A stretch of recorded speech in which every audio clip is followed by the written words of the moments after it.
Hello বন্ধুরা, welcome back to my channel Poppy Shot. আর এটা আমার ফার্স্ট লং ব্লগ। আশা করি তোমরা এনজয় করবে। আর আমিও আজকে খুব এনজয় করছি, কারণ আমি এসেছি মাসিবাড়ি। আর এখানে বিকেলবেলা হঠাৎ করে সবার প্রোগ্রাম সেট হলো কি chicken tandoori and fish tandoori হবে। তো সব কিছু আনতে আনতে অনেকটাই লেট হয়ে গেছিলো, প্রায় 8টা 8:30 বেজে গেছিলো আনতে আনতে সব জিনিসপত্র।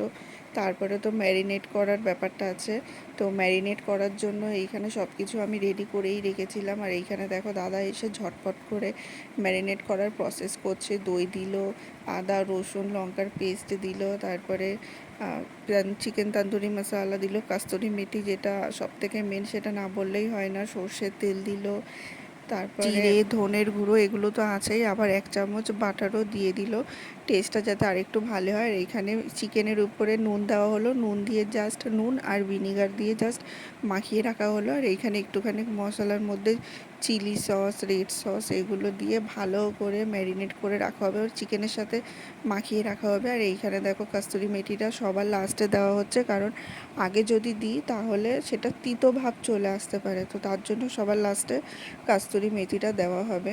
তো এইখানে চিকেনটা ভালো করে ম্যারিনেট করা হচ্ছে, যেই মশলাটা বানানো হয়েছিল সব মশলার মিক্স করে সেইটা দিয়ে এখন মশলাটা ভালো করে চিকেনের সাথে মাখিয়ে দেওয়া হবে। আর এইখানে দেখো এটা একটু ফ্রাই করা ছিল মাছটা, তো এটা অ্যাকচুয়ালি ফ্রিজে রাখা ছিল, একটু শক্ত হয়ে গেছিলো সেই কারণে।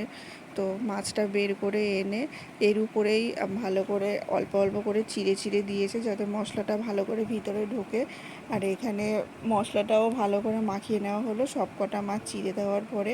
আর ওখানে ক্যাপসিকাম পেঁয়াজ ছিল কেটে রাখা, যেটা আমাদের তন্দুরির মধ্যে আমরা দেবো।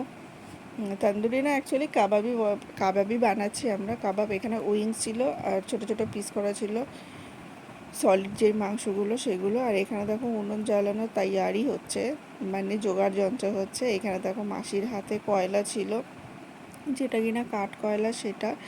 আর এখানে ছোট ছোট করে কাঠ কেটে নেওয়া হয়েছিল, কাঠ কেটে নিয়ে সেটা ভালো করে সাজিয়ে নেওয়া হয়েছিল, যেটাতে আমাদের তন্দুরি করা হবে সেটাতেই। তো ভালো করে উনুনটা জ্বালিয়ে নেওয়া হচ্ছিলো, কেননা উনুনটা জ্বালাতে সবথেকে বড় কষ্ট, অনেক টাইম লাগে। তারপরে কাঠ ধরিয়ে রেখে তার উপরে আবার কাঠটা যখন আস্তে আস্তে নিভে যাবে তার উপরে কয়লা দিয়ে কয়লা ধরানো, মেন হলো কয়লাটা ধরানো। তো এইখানে শিখে কাবাবগুলো ঢোকানো হচ্ছিলো, কাবাবগুলো ঢোকানো হয়ে গেছে, দেখো কাবাব বসিয়ে দেওয়া হয়ে গেছে। ফিশটা আগে করা হয়েছে, কেননা ফিশটা কাবাবের থেকে আগে হয়। আর এটা গরম গরম খেতে খুব মজা লাগছিলো, তো ফিশটা খাচ্ছিলাম, দারুণ হয়েছিল খেতে, সত্যি বলছি।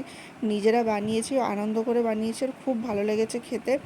আর খাওয়া স্টার্ট করে দিয়েছে। আর এখানে কিন্তু ছাদের উপরে আমরা আড্ডাও দিচ্ছিলাম, খুব মজাও করছিলাম। এখানে আমার আরেকটা দিদি চলে এসে টেস্ট করার জন্য, আর আমরা তো বানানো হচ্ছে আর গরম গরম খাচ্ছিলাম, খেতে খেতে পুরো পেটই ভরে গেছিলো আমাদের।